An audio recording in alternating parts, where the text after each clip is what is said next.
Le radis de la méduse. Chapitre 23. Ragondingue.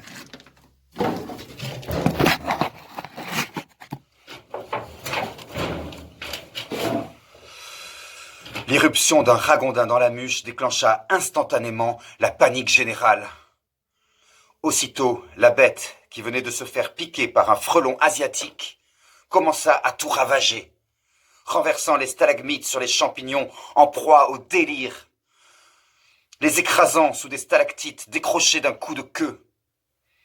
Il avala d'un trait de langue plusieurs dizaines de milliers d'acariens et continua de tout détruire sans aucun discernement, broyant le calcaire entre ses mâchoires puissantes, et avec lui insectes et cryptogrammes. « Barnabé ne veut pas mourir sous les dents du ragondin !»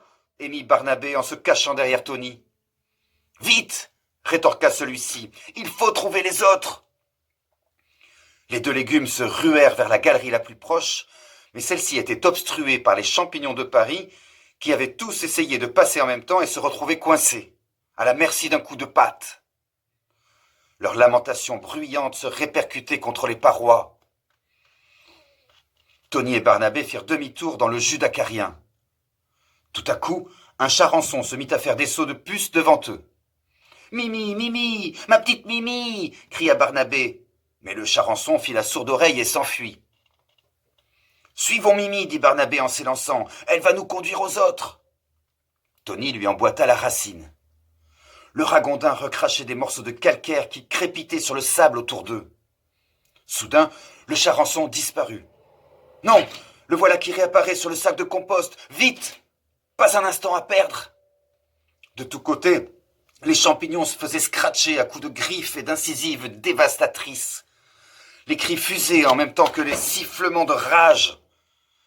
Des nuées d'acariens s'engouffraient en gémissant dans des galeries secondaires étroites, espérant se mettre à l'abri. Et le charançon les imita. « Merde, dit Tony. « Barnabé comprend, émit Barnabé. Mimi a voulu nous montrer qu'il faut nous réfugier dans une petite galerie. » Au même moment, une énorme motte de terre s'écrasa à côté d'eux et vola en éclats. Le ragondin les avait repérés. Il venait droit sur eux. Barnabé détendit sa racine comme un ressort et vint heurter Tony. Tous deux basculèrent dans une anfractuosité. Il était temps. À peine en avait-il touché le fond qu'une patte velue vint ratisser les parois avec fureur, creusant de profonds sillons, soulevant un nuage de poussière. L'orage passa comme il était venu, et des cris de vers de terre retentirent plus loin. Une petite chose brune dégringola dans le trou et commença à danser la polka. « Mimi !» s'exclama Barnabé. « Enfin, je te retrouve !» Le salsifis remit le charançon dans ses feuilles avec les gestes de l'amour. Cette petite séquence émotion n'occulta pas longtemps le côté délicat de la situation. L'anfractuosité était profonde et ses parois abruptes ne se prêtaient pas à l'escalade. Heureusement, en sondant la terre avec sa grosse racine, Barnabé se mit à jour un terrier de musaraigne qui courait dans le plafond d'une galerie d'un diamètre supérieur, avec laquelle elle communiquait à intervalles réguliers. Les deux légumes s'échappèrent par cette voie. Sous leurs racines, une cohorte de créatures diverses et variées fuyait le ragondin dans le désordre le plus complet. Acariens, courtilières, fourmis, hannetons, mais aussi araignées, vers de terre, orvées et dorifores qui hier se seraient entretués, partageaient devant le monstre le même effroi. Tony et Barnabé suivirent le mouvement en prenant garde de choir. Ils venaient de sauter par-dessus plusieurs ouvertures lorsque Barnabé foula un corps spongieux qui stridula. C'était un acrosperme. Un de ces champignons gluants qui poussent sur le bois en putréfaction. Il ne devait pas avoir plus de 6 semaines. « Que fais-tu donc ici, toi? Les tiens t'auraient-ils donc oublié ?» s'apitoya Barnabé. Le tout jeune champignon, paralysé par la peur, bavait tant et plus. Le brouhaha qui montait de la galerie couvrait ses cris plaintifs. « Viens avec Barnabé, je t'aiderai à retrouver tes frères. » « Laisse-le, dit Tony, il va nous ralentir. » Mais Barnabé lui tendit les feuilles, trop affolé pour esquiver, l'acrosperme se laissa cueillir. Un instant plus tard, son protégé dans la touffe, le salsifis reprenait sa fuite en bondissant sur sa racine. Tout à coup, les clameurs en provenance de la galerie en contrebas augmentèrent. Le ragondin venait de s'y engouffrer, faisant un véritable carnage. Au même moment, alors que Barnabé sautait au-dessus d'une ouverture, des cris de détresse jaillirent de son toupet. Démangé par Mimi, le jeune acrosperme avait redoublé de sécrétion, et le charançon, n'ayant plus de prise, était tombé dans le trou. « Ah ah !» dit Barnabé à l'acrosperme, « Barnabé aurait dû t'abandonner à ton sort !»« Tu vois, dit Tony, je te l'avais bien dit. » Furieux, le salsifis secoua ses feuilles et envoya bouler le champignon.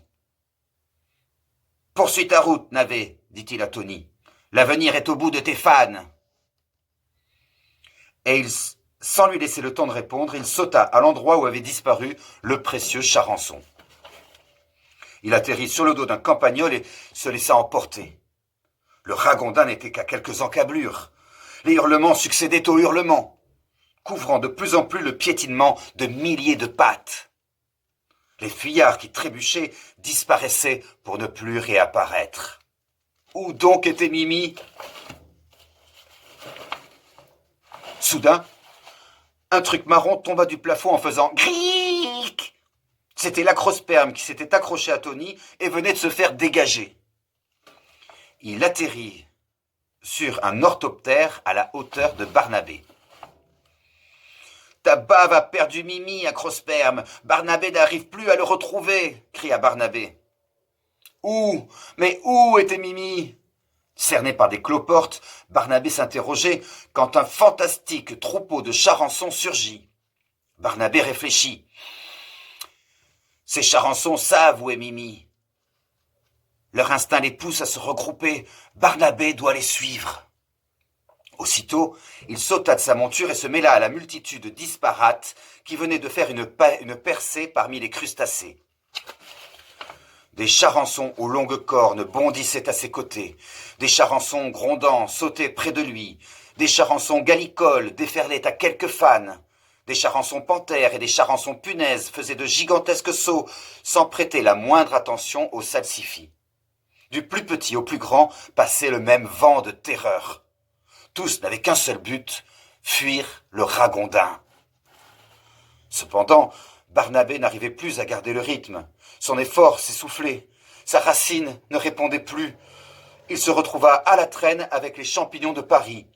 Derrière lui, les cris se rapprochaient sans cesse, jusqu'au moment où il sentit une haleine fétide passer sur ses fans. Le ragondin était là.